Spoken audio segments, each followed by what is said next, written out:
A new psychological study from the National Institute of Mental Health. Just this morning, along with his longtime psychiatrist. The circle of depression is growing wider, broader. 15% of women suffer from this disorder. Affecting over 20 million Americans. Changes that have occurred in the brain. Abnormalities in the neurotransmitters. Is that a chemical imbalance? They've got a problem. They've got a drug. 6 million American kids take prescribed medication. Need psychiatric care. But what if the criminal is mentally ill? The punishment, a form of aversion therapy. Tamerrian appears on the show, but I want to Seasonal affective disorder. Oppositional defiant disorder. Schools criticized for overprotective.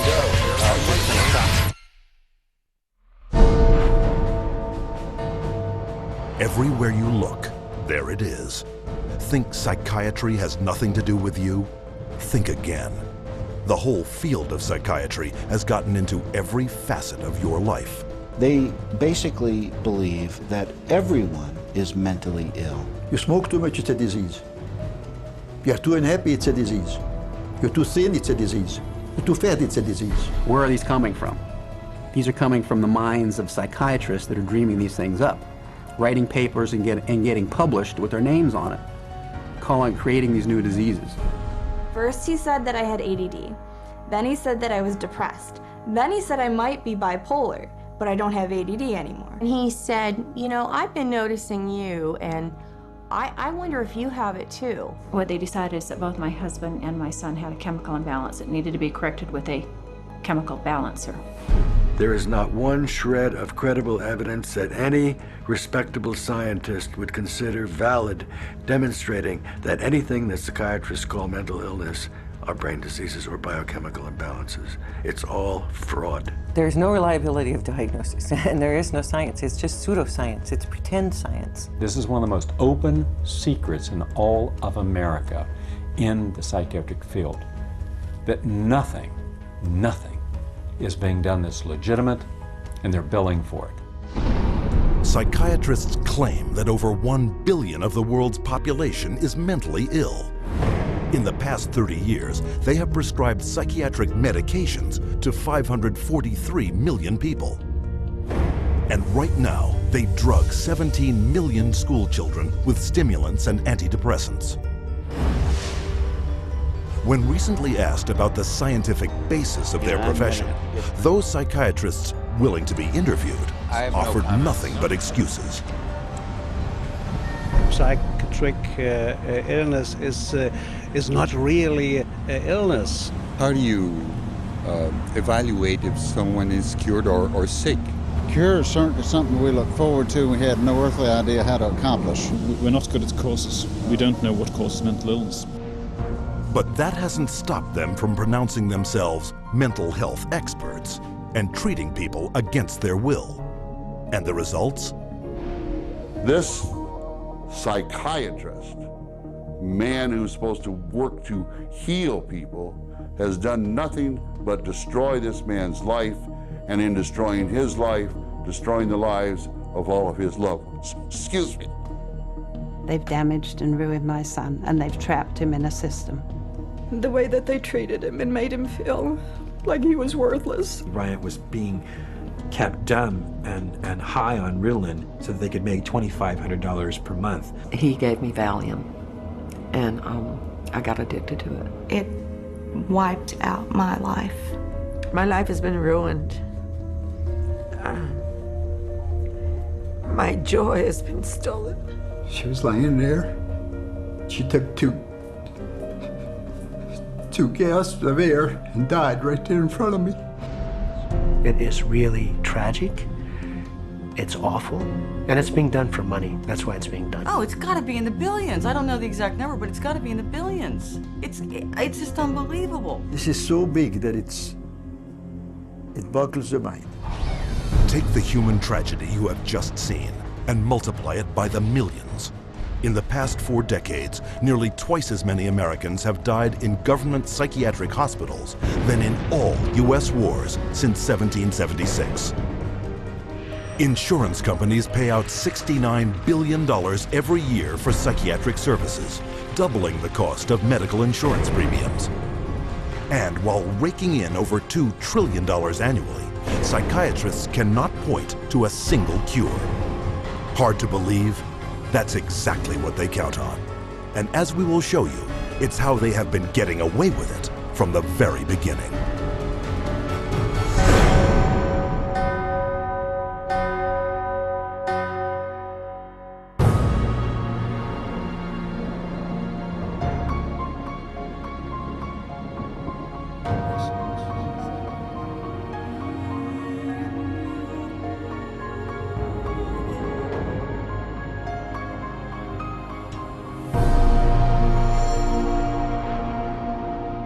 The roots of psychiatry have to do with control, power, and alienation from certain groups of people who were uncomfortable to be around. They were locked up in these places to get them out of the way. The history of psychiatry, I think, really is related to institutions. Bethlehem Royal Hospital in London was one of the world's first psychiatric institutions.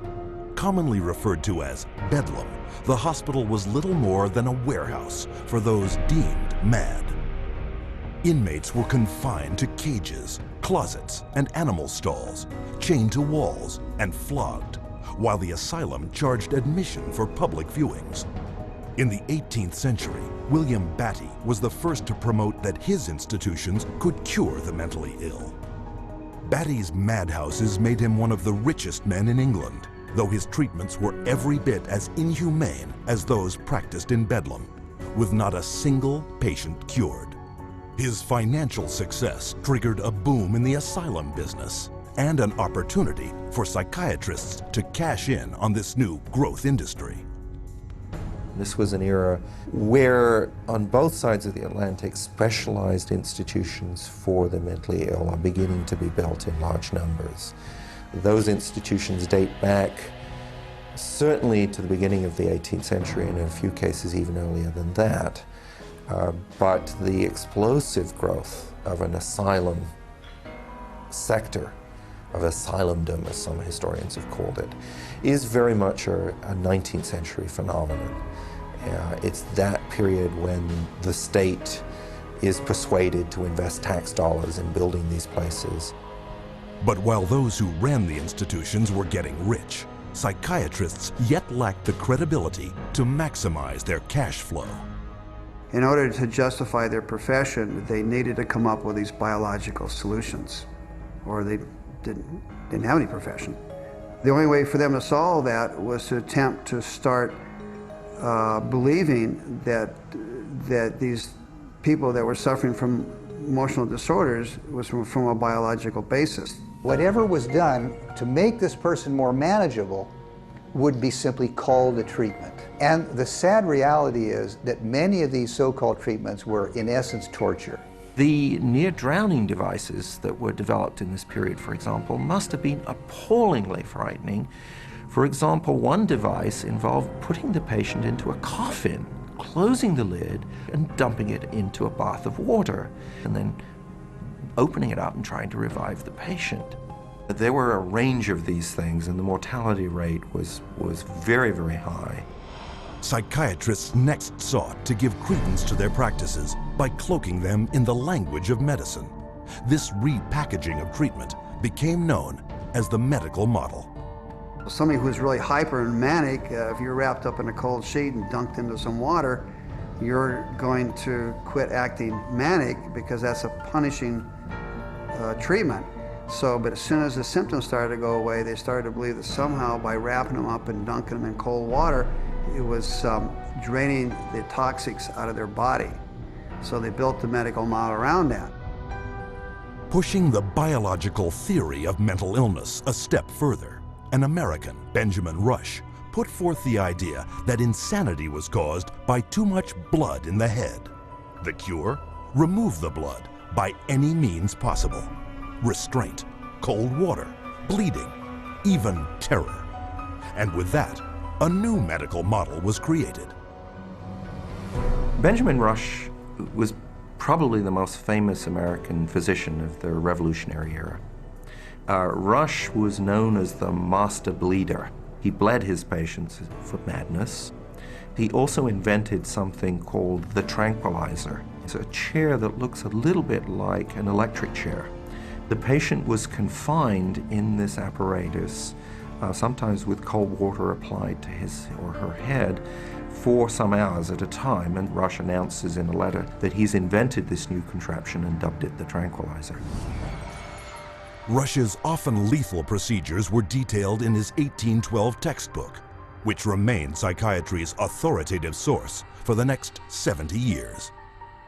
He was so revered that in 1965, Rush was enshrined as the father of American psychiatry on the seal of the American Psychiatric Association. As the 1800s wore on, psychiatry's mounting failures at curing madness threatened their financial bottom line, forcing them to invent new medical models. The cures promised when it was delivered. So by the 1860s and 70s, a growing mood of pessimism was covering Europe and North America, that effectively the new institutions were ever growing in size, but not growing in their effectiveness. The 20th century brought more medical models. American psychiatrist Henry Cotton mutilated his patients by removing their body parts, declaring this a breakthrough in the treatment of mental illness. The earliest target was the teeth and then the tonsils and the sinuses.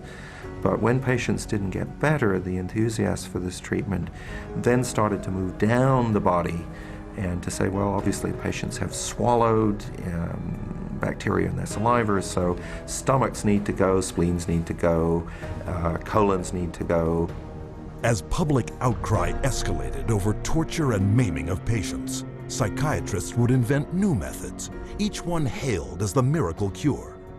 But each one was ultimately proven no more effective nor less brutal than the last. This is a history of psychiatry, more or less, to damage the patient. I mean, this is a version of the original model, which was to chain them like animals.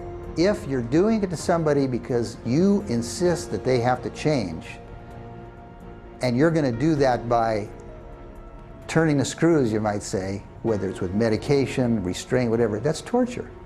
And a huge part of what psychiatry has done really comes down to torture. As the 20th century progressed, psychiatry would continue to seek legitimacy by transforming itself into a medical discipline. But they succeeded only in creating more efficient ways of inflicting mental and physical torture and death, a legacy that has carried forward into modern psychiatry, with its most profitable medical model to date, the mass drugging of millions. But to do this, psychiatrists first had to shatter one of mankind's most cherished beliefs, decreeing that people were not what they thought they were.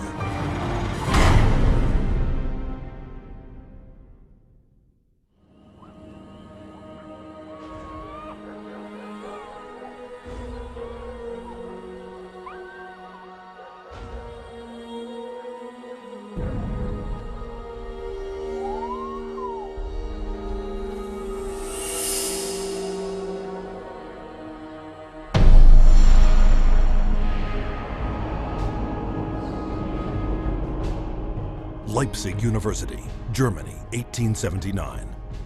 Professor Wilhelm Wundt experiments on the human senses.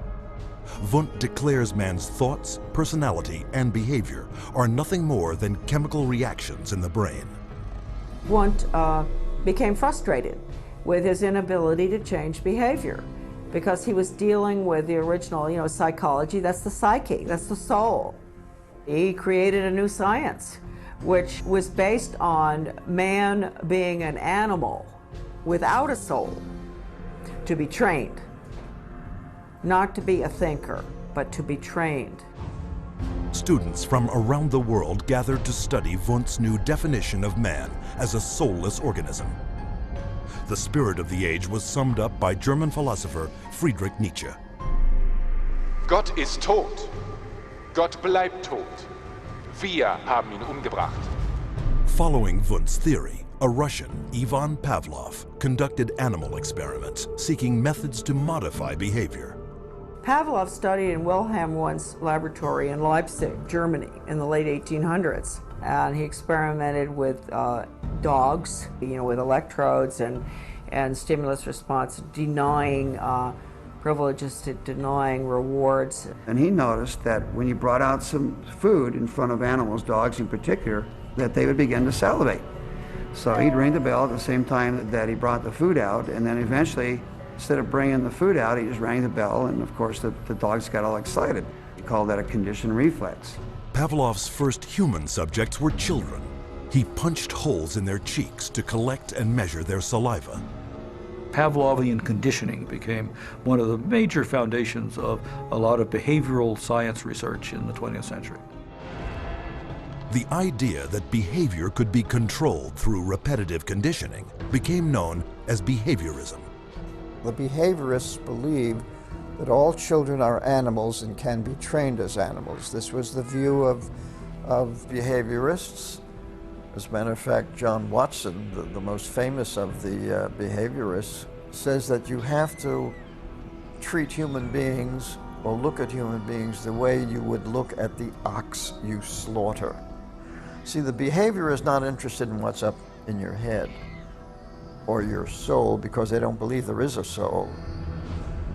Watson's successor, Harvard psychologist B.F. Skinner, believed all behavior could be manipulated to suit whatever ends the behavioral psychologist was seeking. Skinner developed what's called operant conditioning, where he was able to demonstrate you can change animal behavior by certain schedules of reinforcement, by giving them rewards at certain times, and then you can teach pigeons to play ping pong, for example, and you can teach rats to run mazes, and you can teach human beings to seek certain economic or societal rewards. Skinner could actually shape new behavior patterns, and this actually was the sort of thing he quite soon became very famous for. Perhaps his most notorious experiment was the Skinner box. He was designing a Skinner box, which is something like a big playpen, but everything in it's controlled. The temperature's controlled, the light's controlled, and so on. And the idea is then you present children with certain stimuli that you want them to learn to react to. For nearly a year, Skinner isolated his daughter in a box similar to those he built for rats. The child was stimulated and had to respond in a certain way, like a chicken or a rat in a cage, because they firmly believe that children are animals. If you believe, though, that a child is a human being, you can't train him like a rat. Today, about $40 million a year in taxpayer money is paid out by the United States National Institute of Mental Health for behavioral psychology research. A total of $19 billion since 1948. With these funds, psychiatrists apply the same conditioning techniques developed by Pavlov, Watson, and Skinner. Case in point, a juvenile detention center where children are hooked up to 270-volt batteries and shocked in a procedure called aversion therapy. Antoine was having a number of problems because he was up at a center that was shocking him every time he did anything. There was a button on a little, almost like a TV remote, that would be used and pushed. They will get an additional shock for trying to remove the electrode. So they're expected to sit there and let this electricity pass through their skin without trying to remove it. If they yell in anticipation of the shock, they will shock the student an additional time for yell. The cost to send a student to Judge Rottenberg from New York is about $214,000 per student. These students are tortured. They're given this electric shock therapy for no other reason but to inflict pain. Other techniques include administering electric shock to treat sexual deviance, sending powerful magnetic impulses through the skull to interrupt brain activity, and shooting high voltage through surgically implanted electrodes, all to stifle problem behavior, and costing up to $100,000 per patient. And while this science without a soul led to behavior modification techniques that continue to generate billions in research and treatment, it also laid the groundwork for another psychiatric movement that would cause the deaths of millions.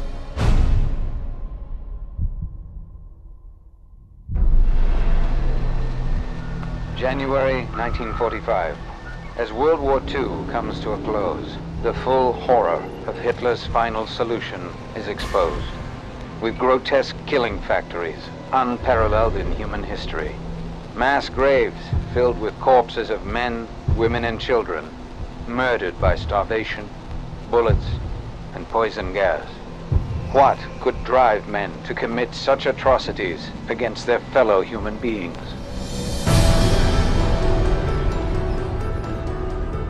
The answer is the pseudoscience called eugenics, created and promoted by psychiatrists decades before the Nazis came to power.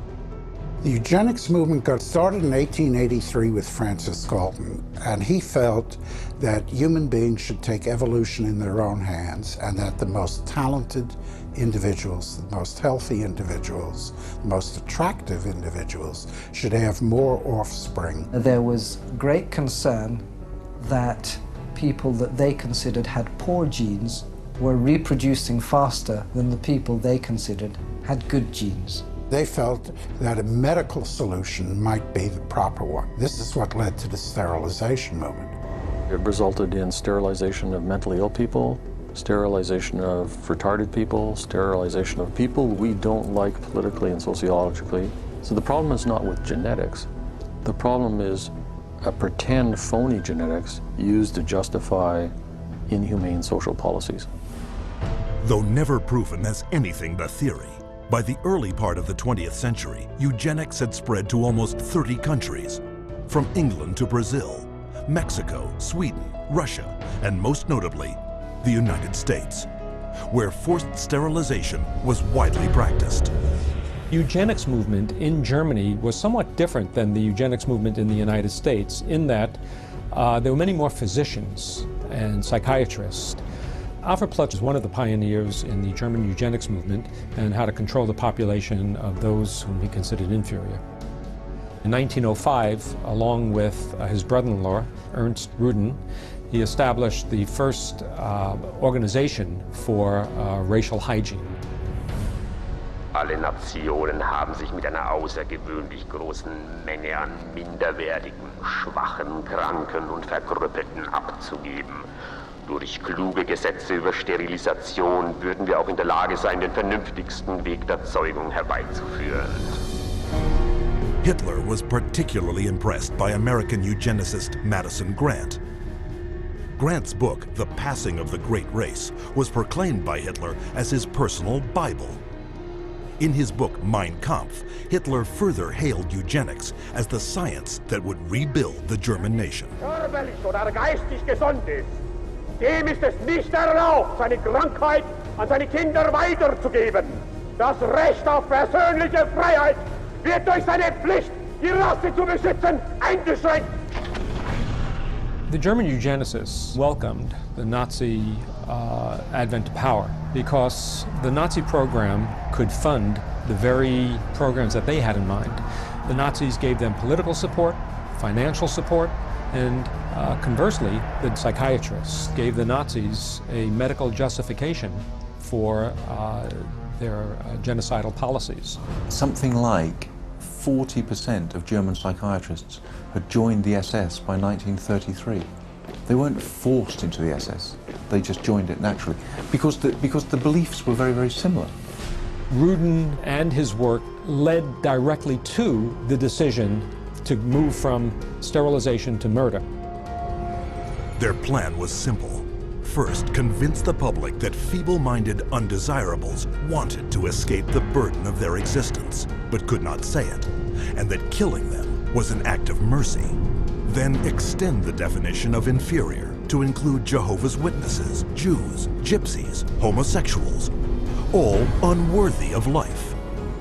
Psychiatrists produced propaganda movies known as the Nazi killing films, shown in all 5,300 theaters throughout Germany. Geisteskrankheit ist als ein Erbübel eine der größten Gefahren für die Volksgesundheit. Irrtum ist, dass sich solche Kranken glücklich fühlen und am Leben hängen. Sie haben überhaupt kein Daseinsbewusstsein. Wer von ihr befallen wird, dem ist die schwerste Last des Schicksals auferlegt. Ein Dasein ohne Leben. It first started with passive violence, which is starvation, It then intensified to lethal injections, and finally it developed into systematic gassing and cremation. Their headquarters were established in Berlin under the infamous code name T4.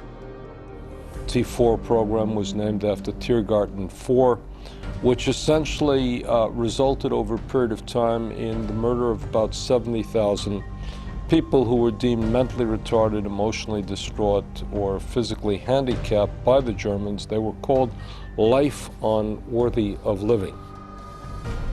The killing, piloted in psychiatric institutions across Germany, then moved into the concentration camps, with top German psychiatrists as the executioners. Paul Nietzsche, the T4 director, declared, Das Aussortieren in den Konzentrationslagern lief etwa genauso ab wie in den Nervenheilanstalten. Und mit selbigen Erfassungsbögen. 6 million Jews died in concentration camps and as a result of Nazi extermination policies. Rudin congratulated Hitler for making his, that is Rudin's, 30-year dream come true. After the Nazi surrender, an international court of justice was held to put psychiatry on trial for its war crimes. But American psychiatrists, fearing a permanent blow to the future of psychiatry, stepped in by shifting the blame onto a handful of German psychiatrists. There were some doctors who were prosecuted, but very few. Ernst Rudin returned to Switzerland at the end of the war. He did not serve any prison time. One of the strangest things of all about the legacy of Nazi science is that some of the nastiest psychiatric eugenicists at the end of the war went back to work either in Germany or sometimes in the United States. What began with a psychiatric plan to eliminate undesirable humanity had now spread throughout the civilized world and was responsible for the murder of 11 million people. Never brought to justice, psychiatrists, as you will see, continued to advance eugenics around the world. And today, we see the results. In racism, human misery, and unending social conflict.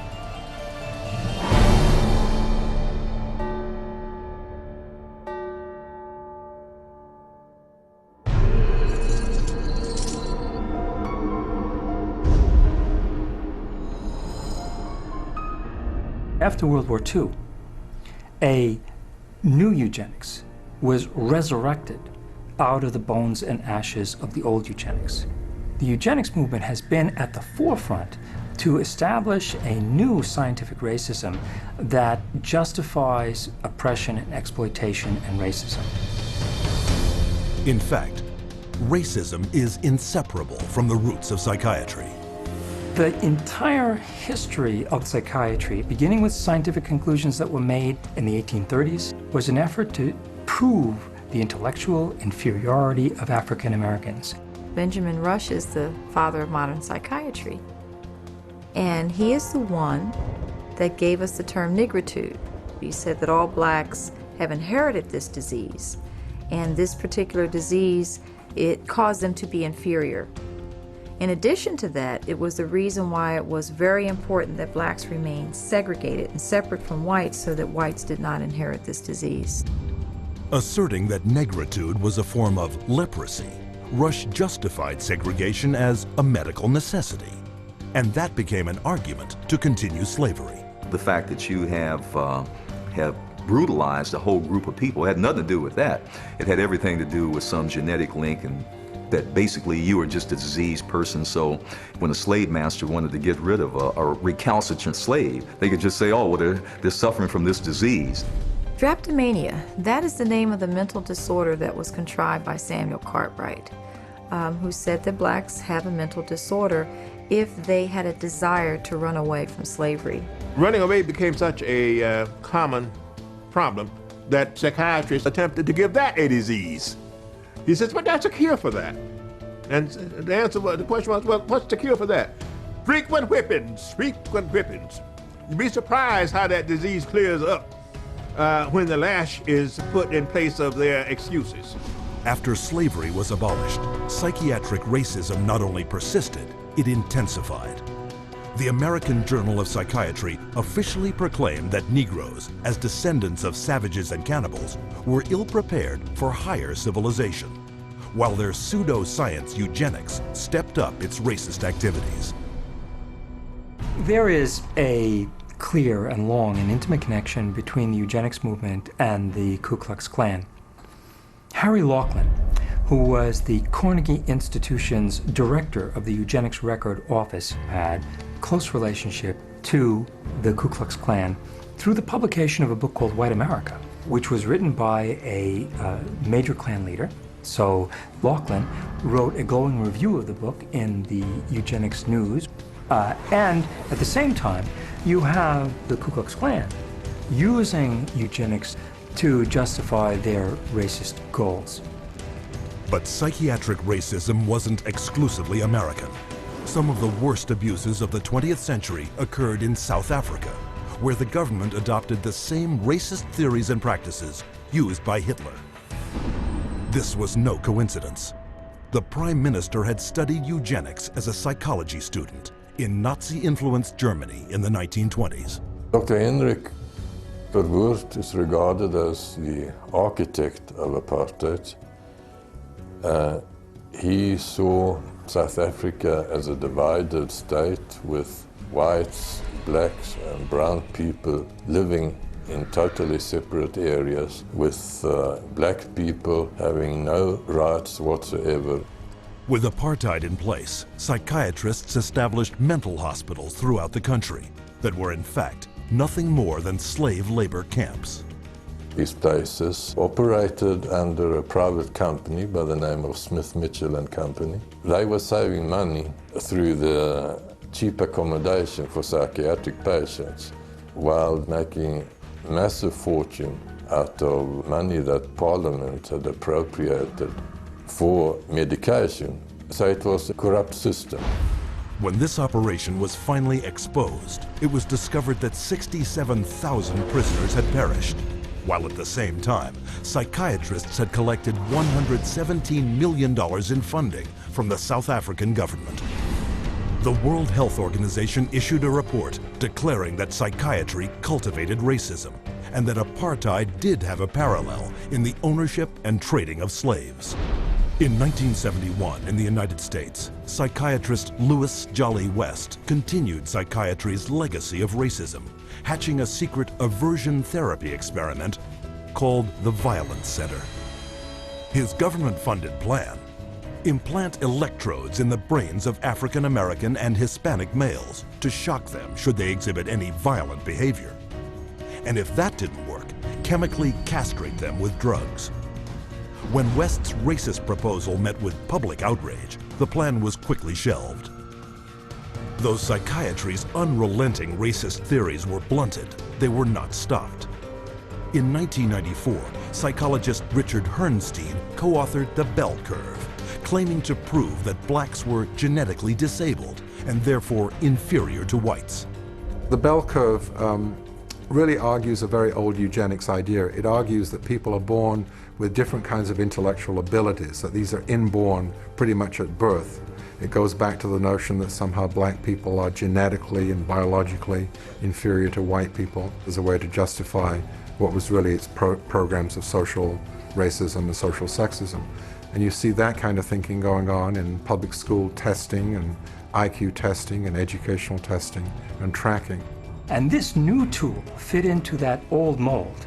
It was a new tool that could prove the intellectual inferiority of African Americans. The psychiatric profession has done great damage, certainly in the past, and far too many in the present too, to subvert democracy and perpetuate racial stereotypes, even more, deep racism in society. We have to battle against this continual misinformation, disinformation, pseudoscience. It can be repackaged in whatever form or format it is. But if it is based solely upon the color of one's skin and then is the merit of that human being, I just reject it. And so today, the flame of hatred continues to burn, fueled by pseudo-scientific lies. This is the heritage of psychiatry, as a justification for racism and as a pretext for political repression.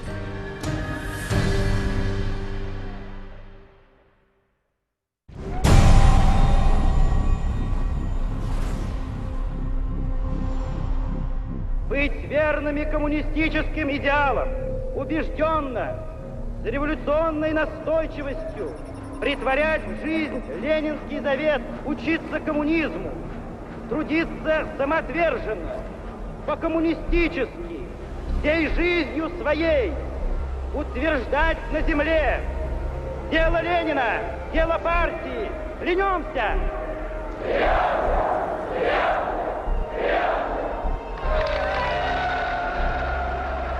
The Soviet regime demanded absolute loyalty. Those who did not toe the party line were considered dissidents and labeled enemies of the state. With no more than a whisper to the secret police, they would vanish into one of these special psychiatric hospitals. Despite the risks, these so-called dissidents put their ideas of freedom into action. Я вел жизнь тайную, конспиративную. Никто не знал, что я это делаю. У меня была маленькая подпольная типография, и я стал делать листовки. While others considered themselves loyal Soviet citizens. Я, например, считал, уверенно считал, что я один из лучших советских людей. Когда уже даже меня арестовали и написали особо опасный государственный преступление, я рассмеялся. Я при нем, при этом же самом нынешнем генерале, рассмеялся. А он меня вызывает психиатра на утро. According to Soviet psychiatrists, they all suffered from inflexibility of convictions, a symptom of a new disorder, sluggish schizophrenia. Вот когда добьешься, тогда я заем. Так до конца пей. Пей, ну просто я не буду с ним. Ребята, ну заставьте его. Давай пей.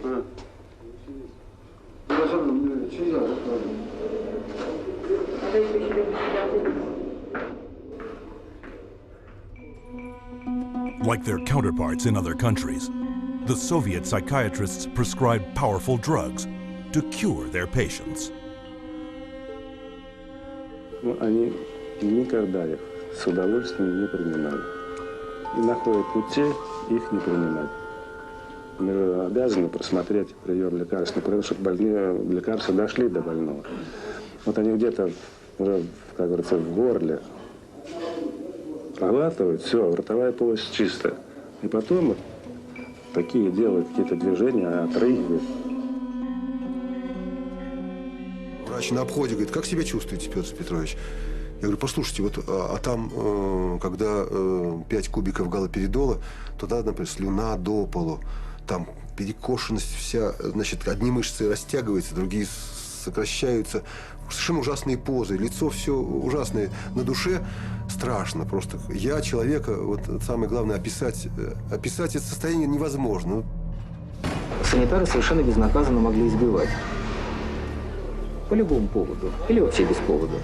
Вот, например, санитар открывает дверь, и вдруг, если тут ты оказался, например, в проеме двери.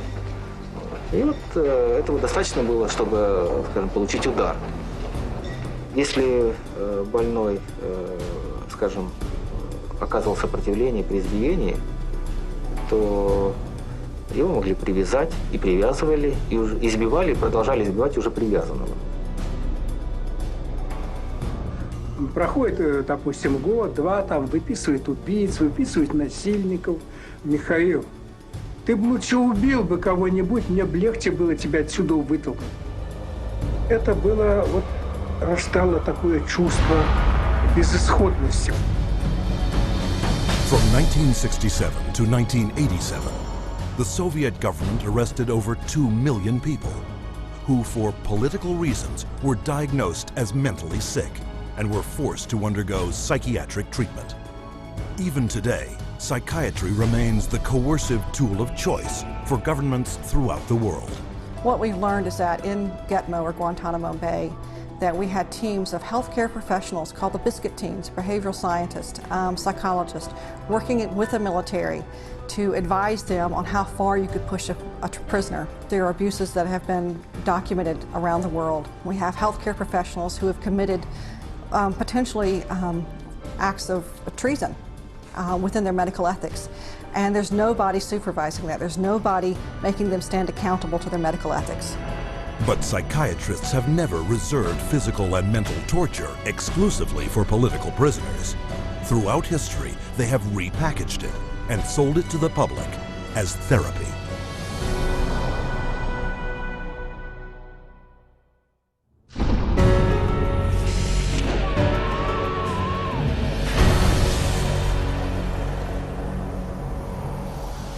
Beginning in the 1920s, psychiatrists embraced a new group of procedures that claimed to work by creating intentional damage to the brain. Manfred Sokal had this notion that he could kill just the bad brain cells, that somehow we have good brain cells, we have bad brain cells. So if you give people enough insulin, you kill those bad brain cells, and if the person survived this epilepsy, they would be better off for it. Despite convulsions that caused severe spinal cord injuries in 40% of the patients, Sokal pointed to their childlike state and declared his treatment a success. Hospitals built insulin wards, and coma therapy became big business. Not to be outdone, Ladislaus von Meduna of Hungary believed he could drive out mental illness by inducing brain-damaging seizures with a drug called metrazole. He noticed his epileptics had no mental health problems, and his mental health patients, his psychiatric patients, seemed to have no epilepsy, and so he thought doing one would obviate the other. The theory was that epilepsy and schizophrenia couldn't coexist in the same brain, and that if epilepsy was induced, that a seizure was caused, it would, quote, drive out the schizophrenia. There's no scientific basis for this whatsoever. Metrazole was fast and lucrative. In a morning, a single psychiatrist could chemically shock 50 patients into a docile and manageable state. By 1939, metrazole was so popular with psychiatrists and staff, it was used in 70% of American hospitals and in almost every other country in the world. The financial success of insulin and metrazole sparked the development of an even more profitable method of inducing brain-damaging convulsions. How is electric shock therapy done? We use these electrodes. We place them on the patient's head like this, and then by means of this machine, we pass a controlled electric current through the brain, just for a fraction of a second. The patient doesn't feel it. The story behind this miracle cure began in a Roman slaughterhouse. In Italy, in 1938, two Italian psychiatrists decided to observe that before slaughtering pigs, in order to make the pigs more docile, they would apply electrodes to their temples that were hooked up to wall current, and that this stunned the pigs, but it didn't kill them, and they could then slaughter them. Well, this gave them the encouragement to try inducing convulsions with electricity.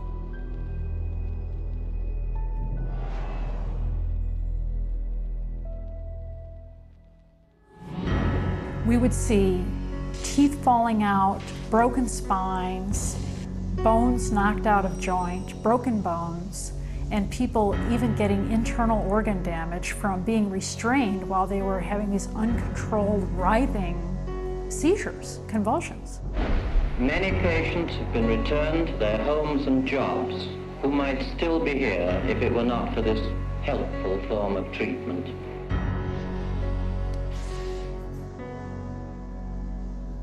Having successfully sold brain damage as a cure, psychiatrists searched for even more precise ways of targeting the brain.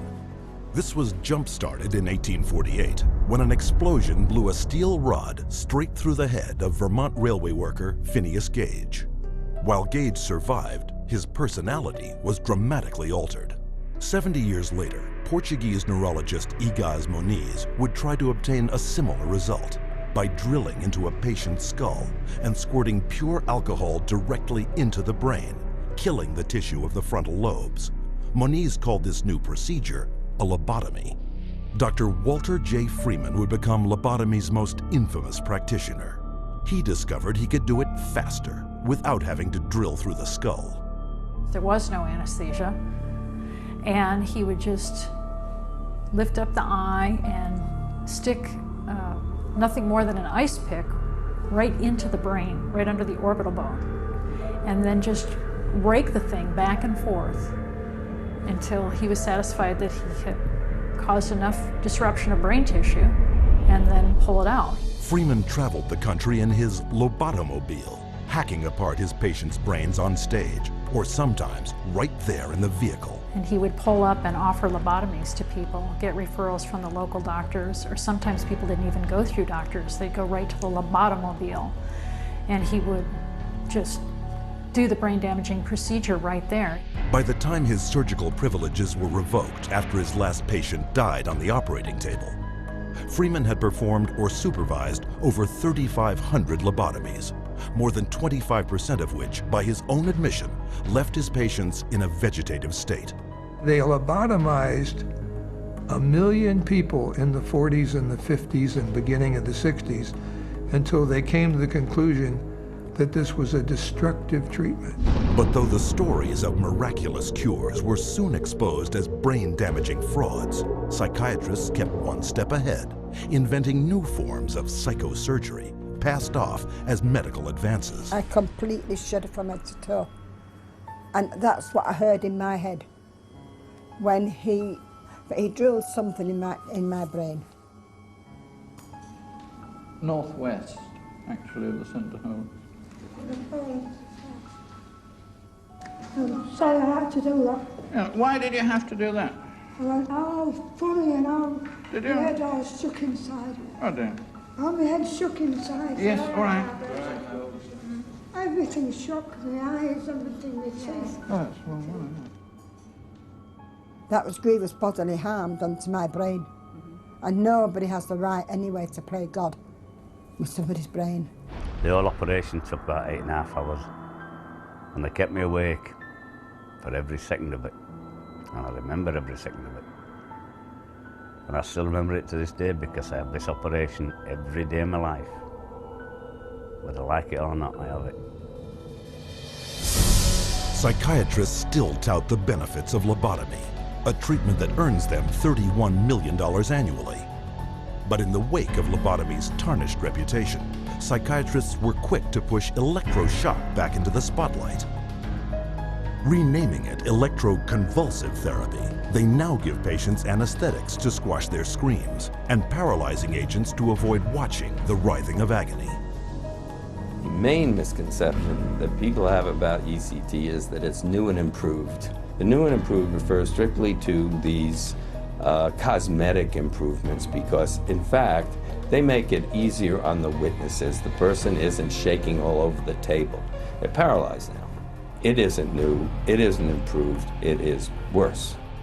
Every 10 years or so, there tends to be, first of all, a denial that it causes any harm.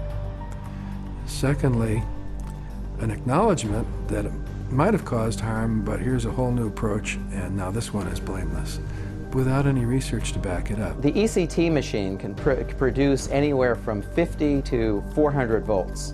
It's the kind of energy that we use for industrial machinery that might be in a steel mill or a printing press, some large piece of machinery. It's an extraordinary amount of energy, and it causes a great deal of damage. And while stories of prisoners physically mistreated with electroshock are well publicized, the amount of electricity doled out by psychiatrists for ECT is up to 33 times greater. And that damage is most often targeted at the most vulnerable.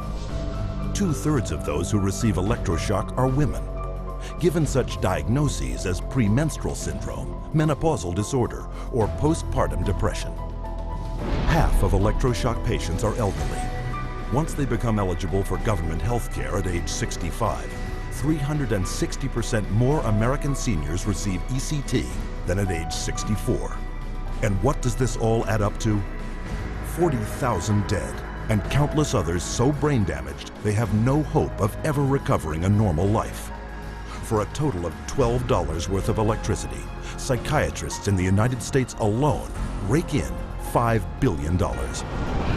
But the next miracle cure psychiatrists added to their arsenal made them more money than ever before.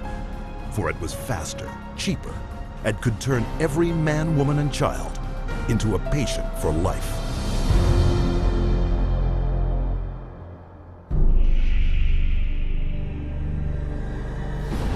By the early 1950s, psychiatrists discovered their next miracle cure.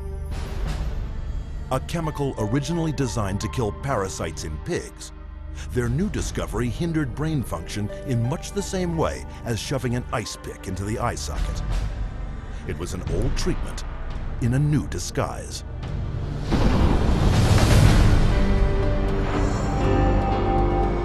With the advent of these new tranquilizing drugs, it seems not too much to say that we're on the verge of an entirely new era in the treatment of mental illness.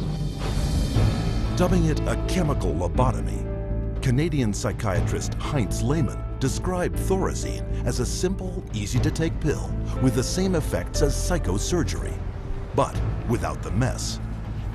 Thorazine provided psychiatry with the entry into mainstream medicine. It had its magic bullet. If I'm a psychiatrist and I have to spend an hour talking to someone in psychotherapy, there's only so much I can charge for that hour. But if I can come in, give you a pill, and send you back out in 15 minutes or 10 minutes, that's a much more efficient use of my time monetarily. What psychiatrists didn't tell the public was that Thorazine caused a crippling neurological condition known as tardive dyskinesia.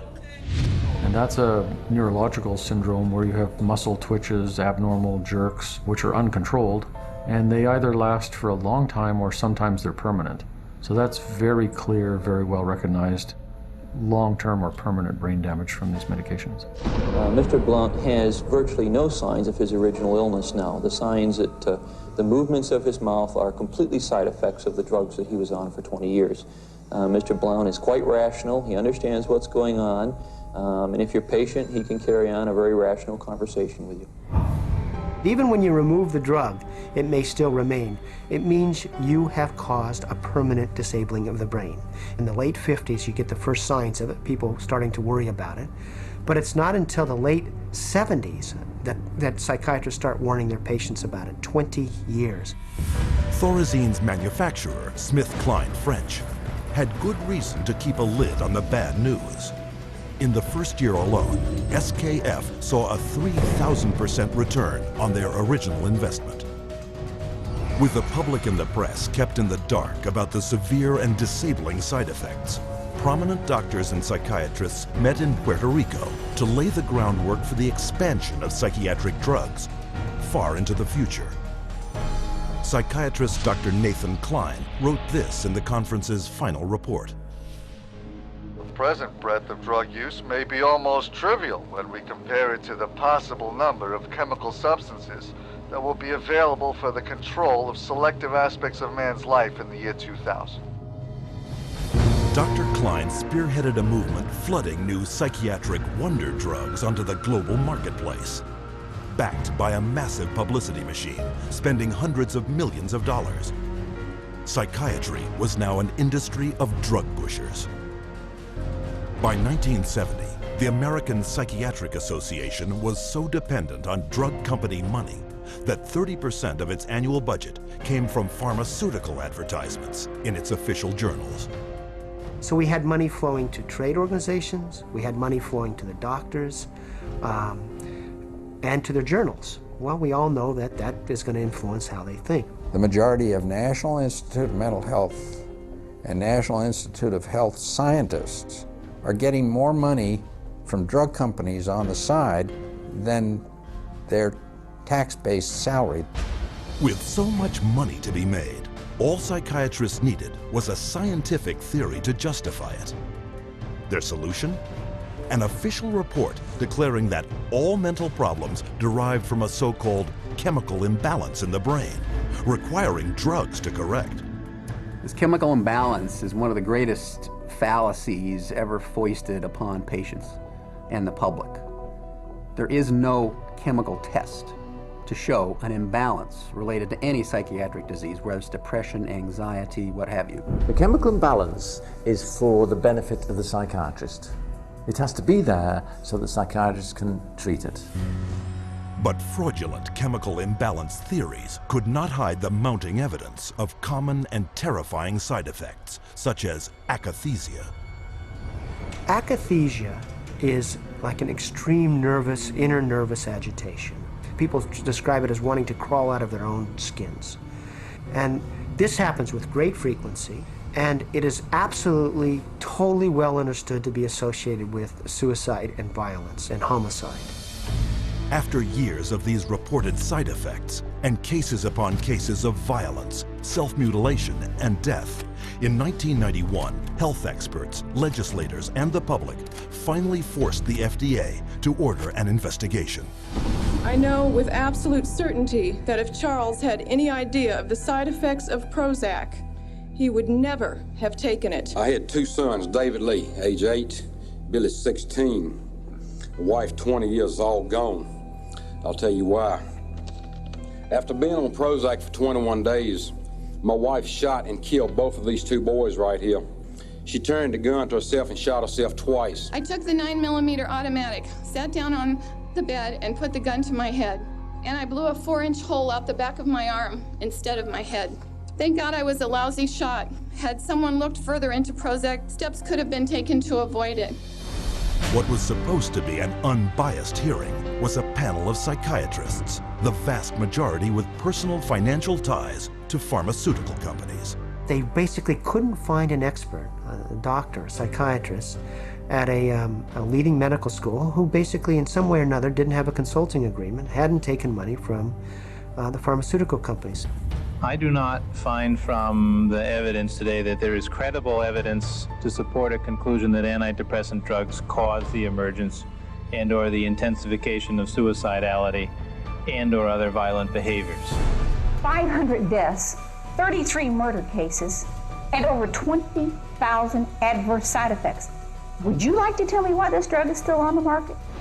Is there an alliance, an unholy alliance between the psychiatric community, the pharmaceutical industry, and the FDA? And the answer is yes.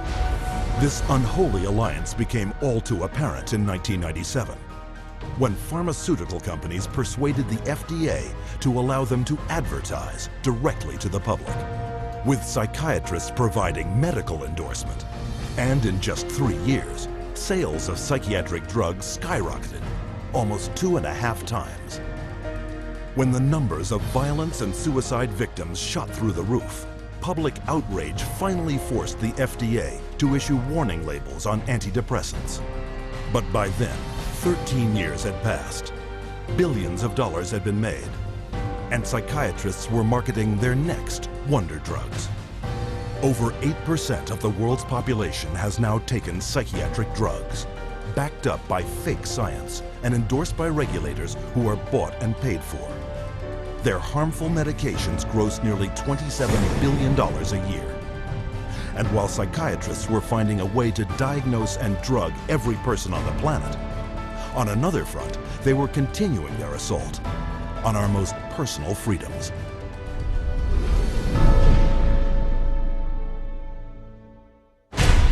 Psychiatrists demand the absolute right to determine what is best for the so-called mentally ill. After all, the mentally ill are crazy and unable to evaluate their own treatment.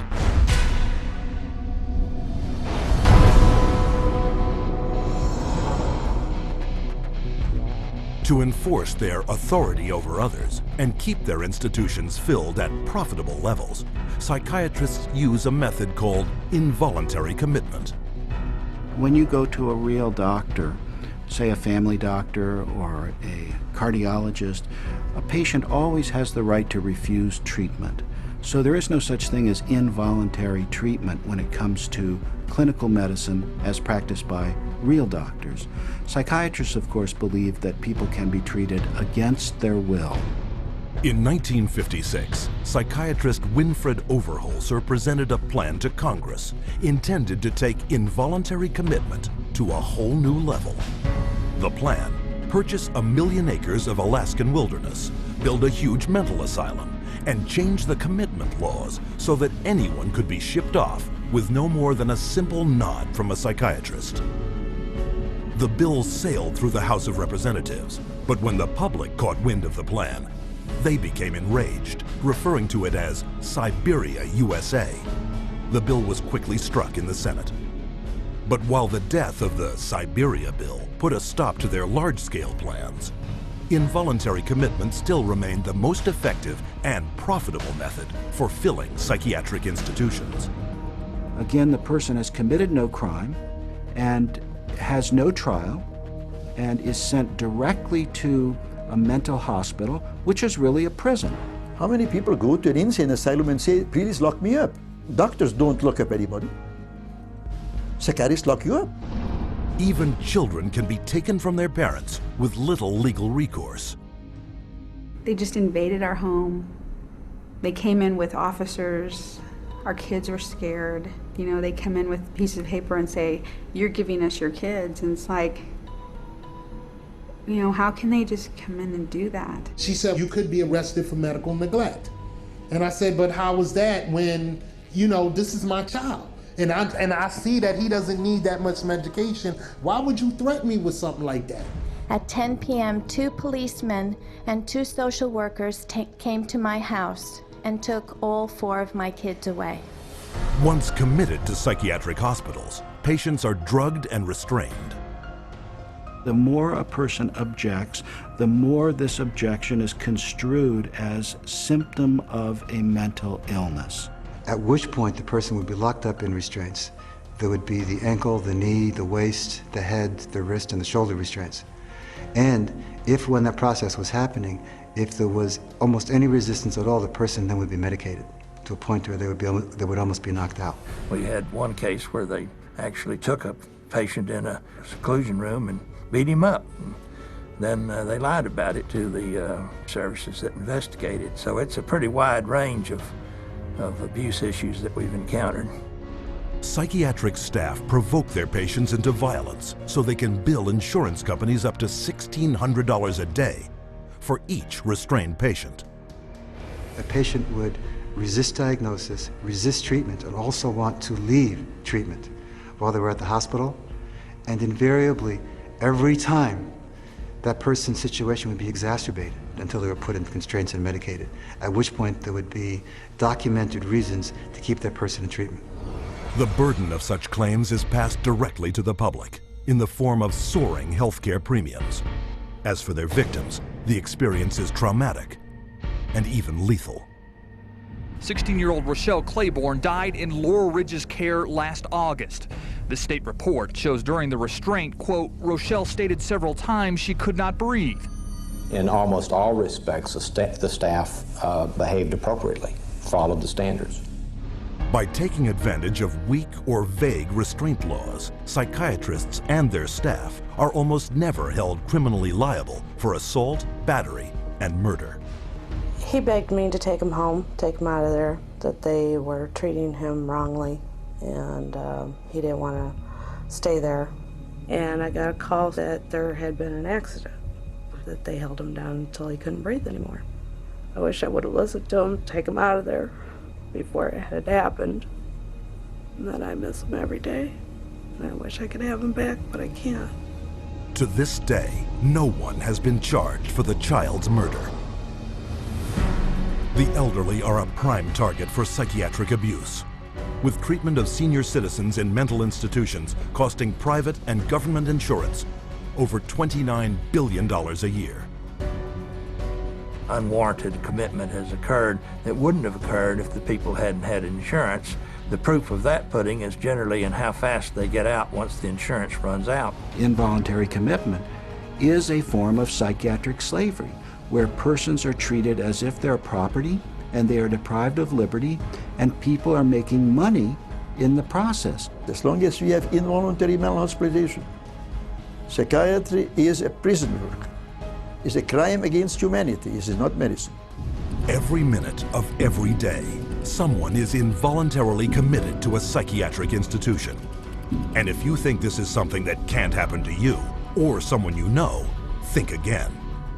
Every 75 seconds, someone in America has been committed against their will. And with over $1 trillion allocated to U.S. hospitals since 1965, psychiatrists have carved out for themselves a lucrative commercial enterprise, hidden behind a dubious interpretation of the law. But all too often, psychiatrists commit crimes too blatant to be ignored.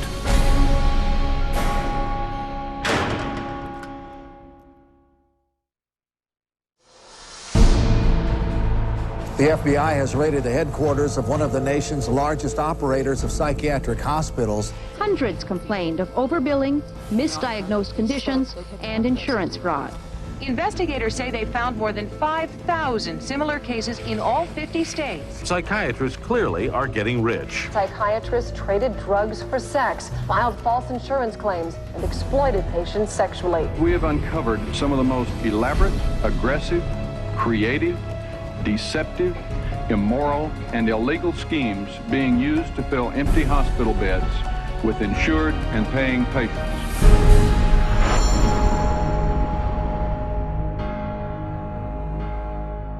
Every psychiatrist takes an oath to follow an ethical code of conduct, to put the care of their patients above all else.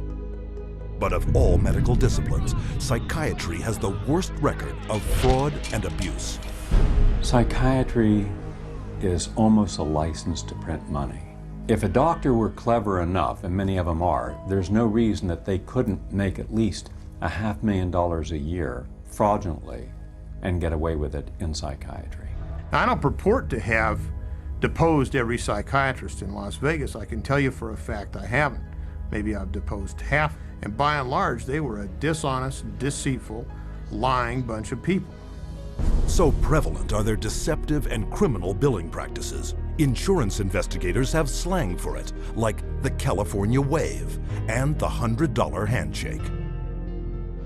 $100 handshake is when usually a patient is institutionalized. Psychiatrists, psychologists will visit that person, shake hands with them, say, hello, I'm Dr. so-and-so, I'm taking care of your problem here, and then leaves. They might have 10 or 20 patients there. They bill an hour for each one, and they might be in the hospital for a total of 30 minutes. So 20 patients, 20 hours, and they'd send the bills off to Medicaid. We see that most of the victims of recovered memory therapy were women who had excellent health insurance, whether it was government insurance or private insurance, because many insurance policies wouldn't pay for this kind of long-term nonsense. So those people were targeted because of the nature of the insurance that they had. Every year, the U.S. psychiatric industry defrauds government and private insurance of $40 billion, using any means possible to deceive the public. There were some advertisements, very seductive advertisements for people wanting to lose weight and were having problems losing weight. And they would be given, all expenses paid to go to a particular spa. But when they got to this spa and went in and signed in, it wasn't a spa, it was a psychiatric center. And then they couldn't get out. What instead they received is they received massive doses of mind-altering drugs, and they were kept for a lengthy period of time, and their insurance carrier was billed tremendous amounts of money for something that was unnecessary. But their lies go beyond the psych ward and into the courts, whereas paid witnesses, they will say anything to collect their fee. A psychiatric expert who will have one opinion in one scenario and a completely opposite opinion in another scenario based on which law firm or governmental agency is paying for his time. These psychiatrists, on one hand, will tell the public that suicide can be prevented, but will go into court and tell a jury that suicide cannot be prevented. And then once you show his prior inconsistent statements, you also show that he is paid very well by pharmaceuticals, then the jury says, you know what, we're not so sure about you because you just lied to us. Add to the greed, dishonesty, and avarice their sex crimes. Accounting for only 6% of the physicians in the country, psychiatrists commit 1/3 of the sex-related offenses committed by doctors. It has happened so often that by the mid-'80s, the insurance companies who insure physicians across America started writing sexual claims out of the policies altogether. That's how common it was. The system was so broken that more than 25,000 complaints had been registered, but nothing acted upon. When a psychiatrist has a patient, a female patient, and abuses them sexually, there's a very high probability they'll get away with it. I've seen many cases where the mental health professional becomes very disturbed and is using very strange and odd treatments, and that can go on for many years with no one finding out about it because it's not very public. It's quite private. Things happen behind closed doors. Tragically, their sex crimes often involve children. Case in point, Dr. C. Markham Berry. On the surface, a well-respected member of his community. But all that shattered when he was arrested on child molestation charges. Van loads of child pornography were removed from his home, and the subsequent investigation uncovered his sexual abuse of former patients, boys aged 7 to 17, who he photographed and sodomized. All part of what the state called 50 years of Berry's rampant, undetected sexual escapades with children. This is not an isolated incident. It is the carefully masked character of the members of this profession. In every city, every state, every country, you'll find psychiatrists committing rape, sexual abuse, murder, and fraud. And as you will see, psychiatry's entire credibility depends on the biggest fraud of all.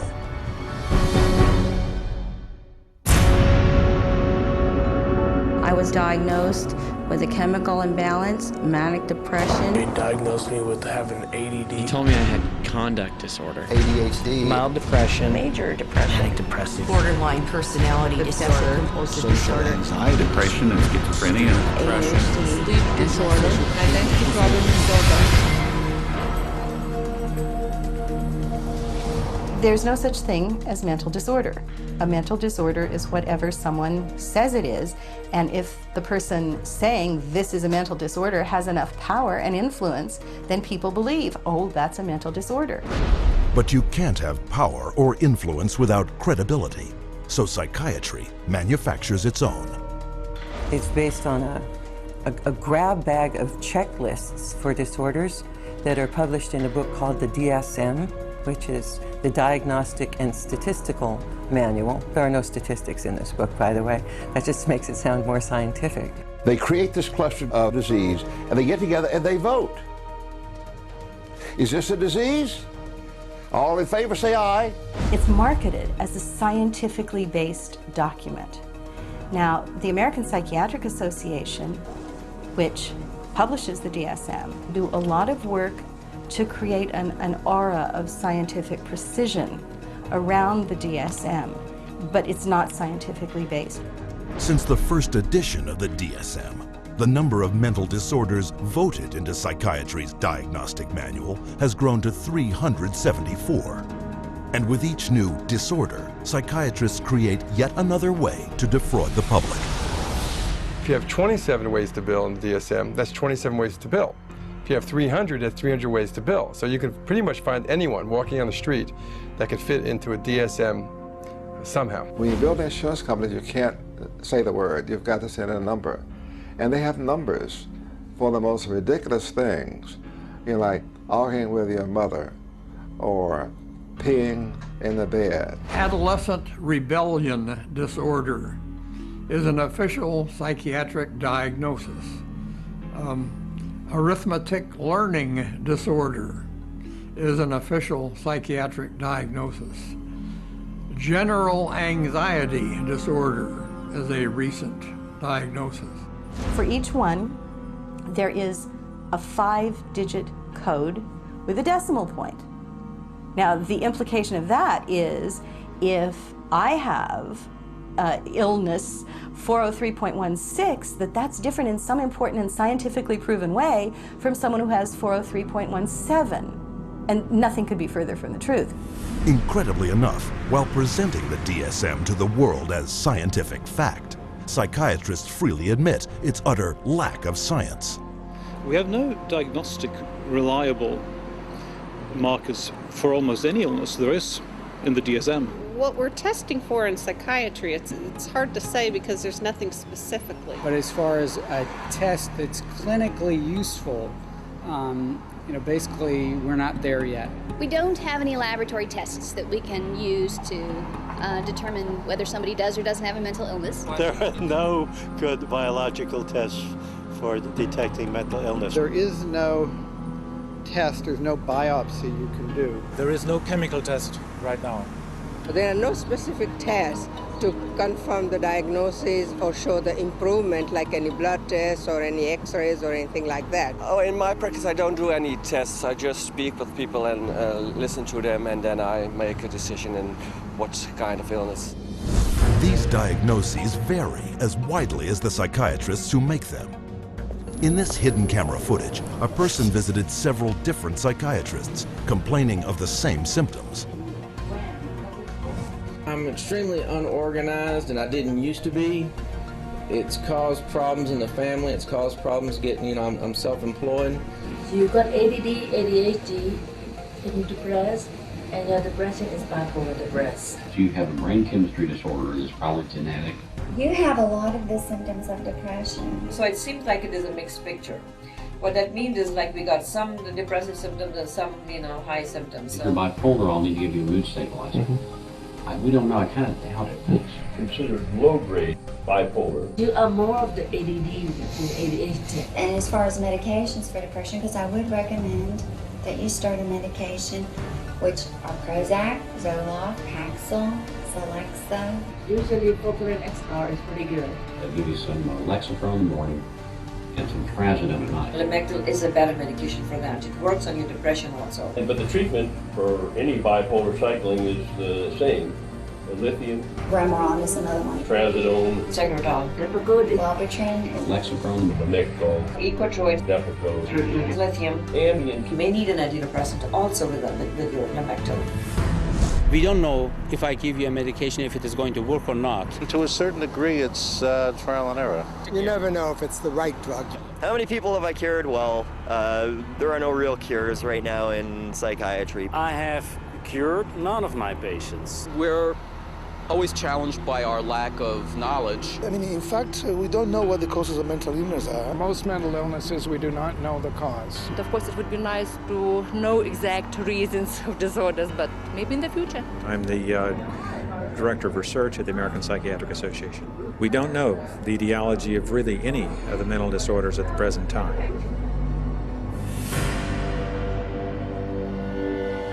DSM-5 is coming out. It's grown to 10 times its original size, and it labels everybody. I could find 5 diagnoses that would fit you or anybody else. Compare this to the research methods of pathology, a real science that discovers real diseases using a wide variety of precise diagnostic tests. We do millions of laboratory tests as well as the structural examination and the microscopic examination.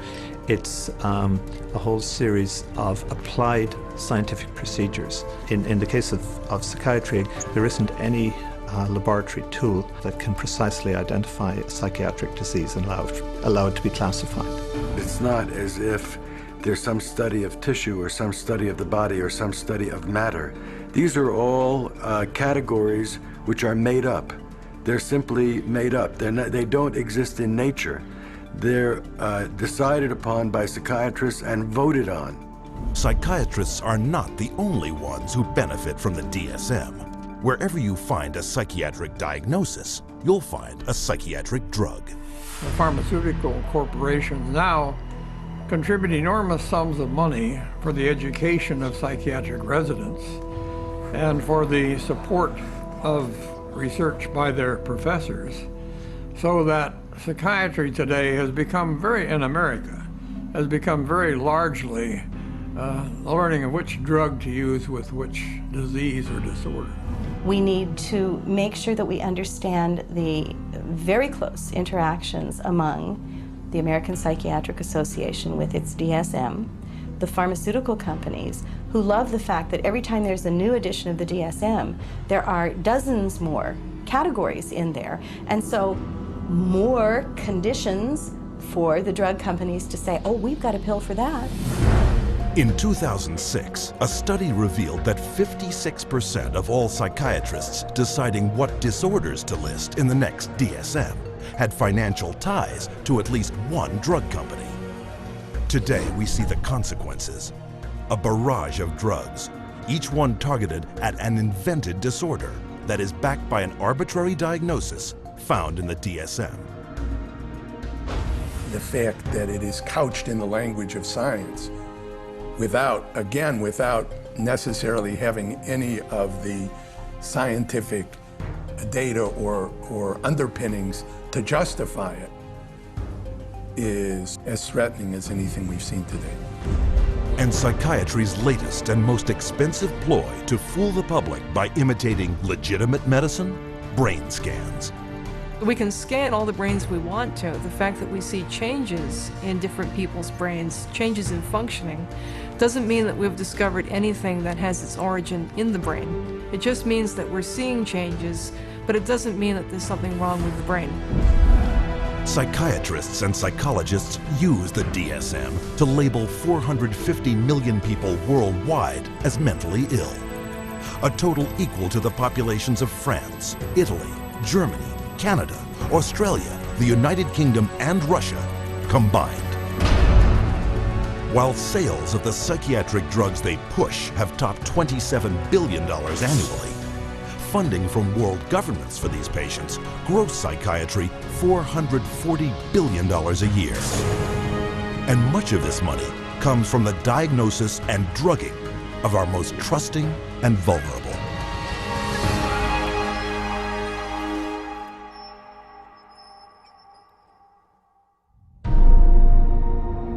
We have swallowed all manner of poisonous certainties fed us by our parents and school teachers. If the race is to be freed from its crippling burden of good and evil, it must be psychiatrists who take the original responsibility.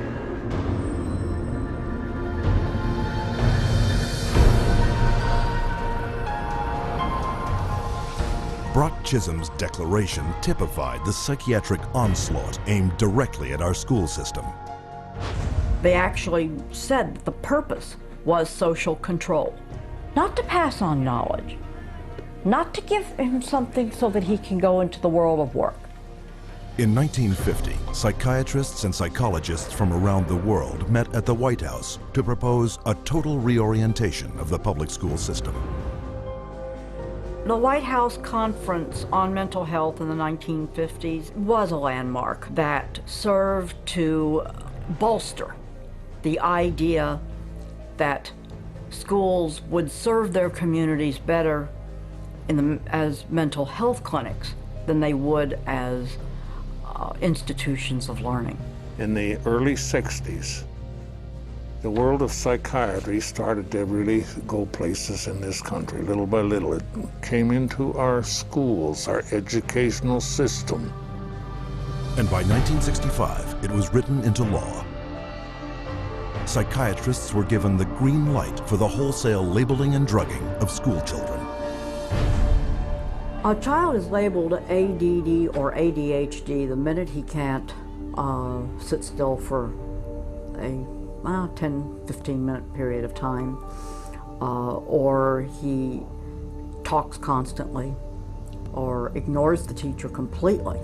That will get him and earn him an ADD or ADHD label. The labeling of attention deficit hyperactivity disorder, ADHD, went into full swing in 1987. Within 1 year, 500,000 American children would be diagnosed as ADHD. By 1994, that number had soared to 4.4 million. In response to widespread public alarm at this apparent epidemic of mental disease, the U.S. government-funded National Institutes of Health assembled a panel of prominent doctors and psychiatrists to explain to parents and educators exactly what ADHD was. I would like any member of the panel to describe a typical ADHD in terms of symptomatology? Mark, would you like to, since you see them in your practice? I mean, I think the panel has been frank, and you know, the difficulties here are immense in terms of these. I mean, it is hard. It's very hard to know how to answer this question. They cannot, you know, even when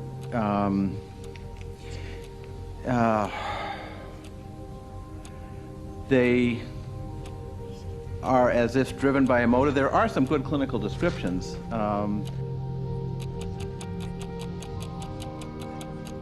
And I think, you know, I think the part of the problem is the profession keeps changing the diagnosis.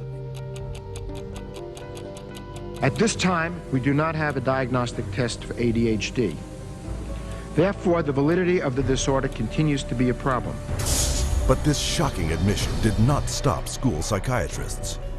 2 years later, the number of American students diagnosed with ADHD had shot up to 6 million. Today, 20 million children worldwide are labeled with some form of learning disorder, a diagnosis often made in a matter of minutes. We would sit behind a two-way mirror along with the parents. We would then look at the child. We would do small manipulative activities with them to see where their deficit was. It was wrong what we were doing. We were looking at a 5-minute glimpse of this child's life and saying, okay, here you go. Here's a little pill, take it, you'll be fine. Those little pills like Ritalin, Adderall, and Concerta are classified by the U.S. Drug Enforcement Administration as highly addictive substances, right along with cocaine, heroin, and methamphetamine. When I was on the Ritalin, it made me just feel like totally different, like I wasn't even who I was. I was, flipping out, was twitching, going crazy. I felt like I was out of it all the time, like I wasn't there. I wasn't human. You're just a zombie, pretty much. You do what you can just to get by and just don't do anything extra. My mother never teased me, but she thought I really had ADHD and I was wrong, and I had something wrong with me. So I thought she'd feel bad and feel sorry for me if I died, but then again, I thought that she would miss me a lot, and I also love her a little more than I wanted to kill myself. And so I stopped when I realized that. The abundance of prescription medications created a new income source for kids, selling their meds to their schoolmates. It's called kitty cocaine. They take the Ritalin and they just repackage it and they sell it on campus to the kids because it's like speed. I figured if I was gonna do drugs, I might as well make it worth it. And I ended up doing street drugs, and then I ended up getting into it really bad. We're looking at marijuana and other things as being gateway drugs, and actually the so-called medications are a greater gateway drug. The Ritalin drugs are backfiring big time because if the child is already disruptive and he takes cocaine, he's going to be a lot more disruptive after he's taken it. It is not going to calm him down. Boom, she got on the drugs and her personality changed, her behaviors changed, they became erratic and dark and violent, and it was just a nightmare. He kept having adverse reactions, becoming very, very angry. He could not control his behavior, he couldn't control his temper. He was on 5 different psych meds, Prozac and lithium, and he was 7 years old. And he was unable to function. He would have rages and then crying and all kinds of just violent rages, grabbing knives and all of this. The list includes 15-year-old Kip Kinkle withdrawing from Prozac when he shot 22 classmates, killing 2 after murdering his mother and stepfather at his home in Springfield, Oregon. 18-year-old Jason Hoffman on Effexor and Celexa when he opened fire at his California high school, wounding 5. 15-year-old Sean Cooper on a mix of antidepressants when he shot students in Idaho. And 17-year-old Eric Harris on Luvox when he and partner Dylan Klebold killed 12 classmates and a teacher in the bloodiest school massacre yet, Columbine. And all of this overshadows the very reason children came to school in the first place, to get an education. Since 1970, the United States has fallen from 9th to 28th place in worldwide academic standing. While during that same period, the number of American school children labeled with learning disorders has skyrocketed, and the sales of ADHD drugs have multiplied 32 times. Children don't ask for psychiatric drugs. Children don't ask to be diagnosed. They don't want to be called crazy. So you ask the classic Roman question, legal question, cui bono, who benefits? The people who make the diagnosis.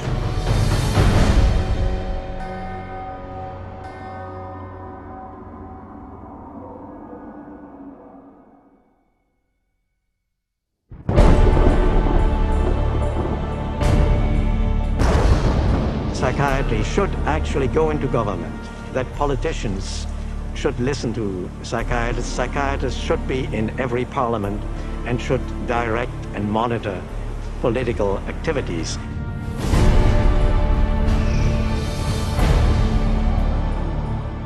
Psychiatry, in little more than a century, has infiltrated society on a global scale, and not by accident.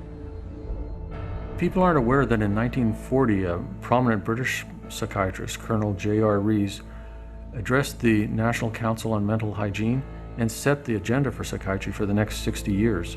Since then, psychiatrists have been given authority in nearly every sector of our society, with tragic results. We must aim to make it permeate every educational activity in our national life. Public life, politics, and industry should all of them be within our sphere of influence. We have made a useful attack upon a number of professions. The two easiest of them, naturally, are the teaching profession and the church. The most difficult are law and medicine. Rees's colleague, psychiatrist G. Brock Chisholm, co-founder of the World Federation for Mental Health, later expanded upon psychiatry's plans. To achieve world government, it is necessary to remove from the minds of men their individualism, loyalty to family traditions, national patriotism, and religious dogmas. To implement their master plan, American psychiatrists convinced the U.S. Congress that mental illness was a national threat that only they, with vast increases in funding, could solve. And thus began massive U.S. government expenditures for psychiatric research, which have climbed from $1 million a year in 1946 to $1.4 billion today, an increase of more than 139,000%. As psychiatric influence spread across America, it also spread throughout the world. Behind crisis after world crisis, you'll find the handiwork of psychiatry. Example, Serbian psychiatrist Jovan Raskovic, who demanded the ethnic cleansing of Croats and Muslims because of his firm belief in their racial inferiority. The result, Bosnia in the 1990s, where Raskovic's colleague, psychiatrist Radovan Karadzic, and Prime Minister Slobodan Milosevic established Balkan concentration camps, where the mass torture, rape, and murder of the innocent happened once more. One military psychiatrist explained how it was done. C'est très difficile tuer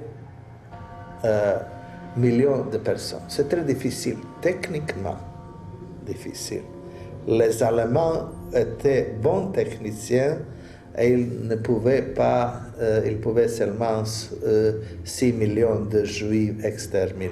Ils massacrent, par exemple, 100 ou 200 de personnes, ou violent 100 femmes et 100 jeunes filles, pour que les autres sont effrayés et échappent. Alors vous avez le terrain pur. With century-old Pavlovian conditioning, coupled with modern-day mind control techniques, psychiatrists and psychologists can turn average men, and even children, into mass murderers. You could train them to use firearms indiscriminately. You could train them to shoot people with very little feeling or thought. You could train them to use abusive and brutalizing procedures in order to obtain information with no hesitancy, with no concern. This is how terrorists are created. In the wake of 9/11, Osama bin Laden was characterized as the mastermind behind the attacks. But the acknowledged brain trust and commander of Al-Qaeda is Ayman al-Zawahiri, educated in psychology and pharmacology at the University of Cairo, and the author of the Al-Qaeda training manual on the use of coercive psychiatry. And orchestrating the terrorist bombings in Madrid, Abu Hafiza, another Al-Qaeda operative, relying on those same techniques to manipulate the minds of men. You can implant memories. Memories are potent sources of motivated behavior. If you implant enough memories of specific kinds, you can shape and change the nature of human thinking and feelings. And it was thought to be a kind of ultimate weapon, because what greater weapon could there be than control of the human mind? You can control minds, and you can move people around, particularly when you control their lives. It's easier to control their minds. When we look at psychiatry and psychology, social control is the primary agenda. And that agenda is being put in place throughout the world right now, using mental health screening campaigns fed to the public under such innocuous sounding names as Teen Screen.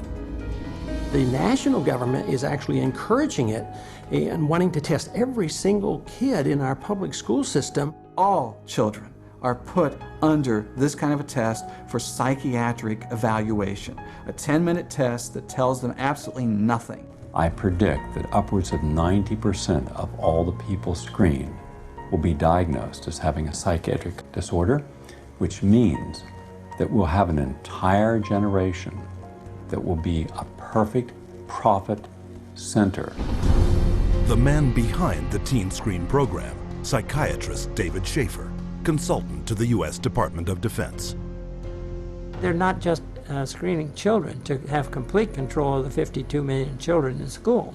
They're screening now, and that bill, they will screen their parents, and they will screen all adults in America. The idea of mass screening for mental illness in the American population, run by a government initiative, is one of the scariest ideas I ever heard of. Psychiatry is politics, has always been politics. It is politics pure and simple, because psychiatry was always the application of force against people who don't want to be forced. It's a sad thing, and parents better wake up. Society better wake up, because we're in serious trouble if they don't. Psychiatry's master plan to infiltrate all sectors of society is becoming a reality. We don't have an epidemic of mental illness. We have an epidemic of psychiatry. Something can and must be done about it.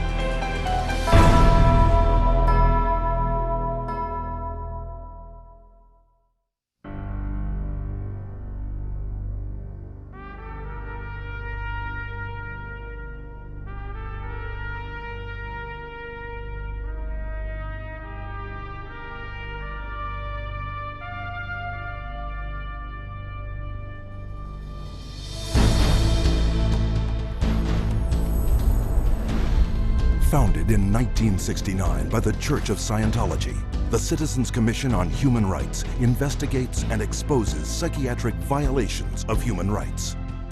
From its international headquarters in Los Angeles, California, CCHR documents psychiatry's invasive and destructive practices and publishes its findings, making them available in some 15 languages. More than 8 million copies have been distributed to healthcare professionals, government officials, educators, and business leaders world over. The headquarters is also the site of the world-renowned exhibit, Psychiatry, an Industry of Death. Centered around 14 documentary films, this state-of-the-art exhibition presents the history of psychiatry, from its origins, where the mentally ill were caged like animals, to the present-day mass drugging of society as the cure for invented mental disorders. Traveling versions of the exhibit visit hundreds of cities across 5 continents, opening the way for hundreds of thousands to discover for themselves the dark truth behind psychiatry. What is today a global human rights movement began more than 30 years ago with a fight for the freedom of one individual, Victor Giori, forcibly committed to a Pennsylvania psychiatric hospital. He was interviewed by a psychiatrist who said, "I can't understand a word this man is saying. He's incoherent. Obviously a paranoid schizophrenic. Commit him," which they did. Now, he wasn't babbling incoherently, he was speaking Hungarian. We filed a lawsuit against the hospital. In the middle of the case, the doctor who was the head of the hospital stands up and he says, "We want nothing more to do with Victor Giori." The release of Victor Giori was the first of thousands of cases throughout the world, helped by CCHR. CCHR challenged involuntary commitment laws throughout the United States and internationally, and what we found was that people were being incarcerated without any legal rights. They had no right to an attorney. They could be drugged, shocked, lobotomized without their consent. Example, Australia, 1977, where CCHR exposed a psychiatric practice called deep sleep treatment. Patients were being knocked unconscious with a cocktail of barbiturates and other psychiatric drugs, and they were being subjected to electroshock treatment daily, sometimes twice daily, without their knowledge. Deep sleep treatment had led to 48 deaths. It was CCHR that investigated it, exposed it, and fought for over a decade until deep sleep treatment was banned. In South Africa, CCHR exposed psychiatric camps where mental patients were kept and brutalized and then farmed out as slave labor. In Italy, CCHR worked with legislators and the media, conducting raids on psychiatric hospitals, the conditions of which were barbaric, and CCHR got them shut down. In Japan, CCHR exposed the financial crimes of psychiatrists and hospitals that were defrauding the government and taxpayers. The guilty were tried and the hospitals put out of business. And in the United States, CCHR uncovered a billion-dollar fraud in the nation's largest chain of private mental health facilities. 600 federal agents conducted raids across 20 states. Dozens of prosecutions ensued, millions in fines imposed, and the entire chain of corrupt hospitals was bankrupted and permanently closed. And behind every public warning you see today about psychiatric drugs is CCHR. CCHR has documented the side effects of these drugs, has taken evidence to the FDA, has gone to Congress, has obtained congressional hearings. It took 13 years before the FDA finally admitted that those drugs can cause suicide and issued black box warnings. We got 9 state laws passed. Following that, it was the introduction of the Child Medication Safety Act in 2004. In the last 3 years alone, there have been more than 50 international drug regulatory agency warnings exposing the dangers of psychiatric drugs. History has told us every workable method that could be used to help people who are seriously disturbed, who do need some sort of treatment, has been suppressed and smashed by the vested interests of psychiatry and the pharmaceutical industry. The public's largely been getting their information from the industry that benefits on putting them on psychiatric drugs. It's an advertising campaign.